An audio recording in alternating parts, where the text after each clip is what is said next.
пан Іван Донич і Катерина Міщук, музикант, поетка, одне ціле, одне прекрасне.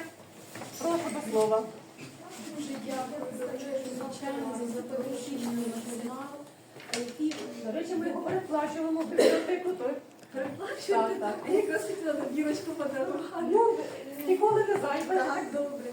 Значить, це дитячий патріотичний журнал, який видається переважно на українську діаспору.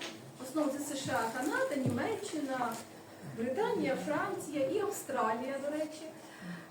І я б хотіла просто від імені ще редакції журналу «Криваків» теж привітати нашу дорогу криницю. Дякую. Завжди пам'ятаємо, думаємо і завжди душею з вами. Тож, будь ласка, вдячна вам, пані Марії, за таку надзвичайний вклад в культуру нашу, ці важкі краєзнавчі праці. Тобто дуже щиро вдячні вам. Дякуємо. Дякую, Що ви з нами сьогодні. Спасибі вам. Я музикант, 47 років керував оркестрами, ансамблями і хорами, член спілки письменників України, член спілки художників України, написав 14 книг, 10 видав, 4 в шухляді. Дай Боже бути виданими. Так. Ну і я хочу вам зараз продемонструвати пару мелодій на окарині і на будинці.